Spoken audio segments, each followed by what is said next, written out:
Ce nouveau cours. Aujourd'hui et à partir de maintenant, nous allons consacrer plusieurs modules, plusieurs cours à la question de savoir comment augmenter son salaire net en Allemagne. Une des solutions pour le faire, eh bien, c'est le mariage. Donc, pour le dire autrement, nous allons essayer de comprendre quel est l'impact de la situation matrimoniale sur l'imposition. Elle existe, elle peut être importante en fonction de votre situation. Il y a des différences avec la France. Donc, nous allons en parler dans ce cours avec Thomas Desrets, qui est conseiller financier et donc qui va nous expliquer tout cela. Thomas, bonjour. Bonjour Cécile. Alors, Thomas, en fonction de sa situation matrimoniale, on va payer plus ou moins d'impôts. Comment ça se fait? Est-ce que tu pourrais nous expliquer ces différences? Oui, alors prenons peut-être un premier exemple, une famille qui compte partir s'installer en Allemagne. Il est courant que l'un des deux conjoints commence à aller travailler en Allemagne pour les premiers temps et que le reste de la famille le rejoigne ensuite dans un second temps. À ce moment-là, même si ce couple est marié, finalement, le conjoint travaillant en Allemagne serait considéré fiscalement comme étant un célibataire et donc serait très imposé. Néanmoins, étant donné qu'il fait des allers-retours réguliers vers la France, par exemple, et qu'il aurait une double résidence, donc c'est un statut particulier, c'est-à-dire qu'il devrait louer un appartement en Allemagne pour raison professionnelle, il pourrait déduire ces différents frais de ses revenus imposables et donc payer beaucoup moins d'impôts qu'un célibataire n'ayant pas de centre d'intérêt social, pour ainsi dire, hors Allemagne.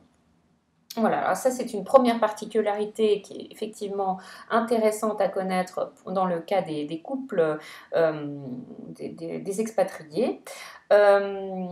Deuxième point,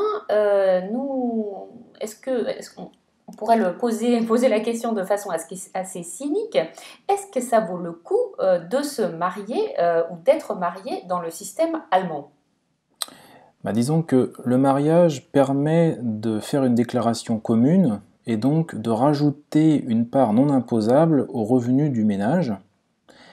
Donc si on prend pour exemple un couple où l'un des deux n'a pas de revenus ou des revenus très faibles, à ce moment-là, effectivement, le fait de se marier pourrait conduire à ce que le ménage ait des revenus nets plus élevés après le mariage. Autre avantage intéressant, l'assurance santé. En tant que couple marié, le conjoint n'étant pas salarié a le droit de s'assurer gratuitement avec l'assurance de son autre conjoint, ceci sans avoir à payer les 150 ou 155 euros classiques réclamés par les Krankenkassen allemandes. Voilà, alors le mariage, le fait d'être marié est intéressant fiscalement lorsque les deux membres du couple ne gagnent pas la même chose. Oui, c'est principalement le cas le plus intéressant. Lorsque les couples ont un revenu similaire, eh bien souvent le mariage n'est intéressant financièrement que la première année, puisque là, même si finalement le mariage a lieu en fin d'année, le calcul est fait de manière rétroactive et donc les couples se voient rembourser une somme de quelques centaines d'euros. Sinon, finalement, pour un couple à revenu similaire, le mariage ne change pas beaucoup le montant total de l'imposition. Bien. Eh bien, merci. Donc, c'est bon à savoir. Donc, en gros, si votre conjoint, si vous avez un travail en Allemagne et que votre conjoint gagne très peu ou ne travaille pas, eh bien, il peut être intéressant, si vous n'êtes pas encore marié, de le faire. Si votre conjoint continue à gagner de l'argent ou projette en tout cas de le faire et de travailler, eh bien, c'est moins intéressant. Vous n'êtes pas obligé de passer la bague au doigt exprès. Voilà, merci beaucoup pour ces explications, Thomas. Nous nous retrouvons pour un prochain cours. À bientôt. Merci Cécile.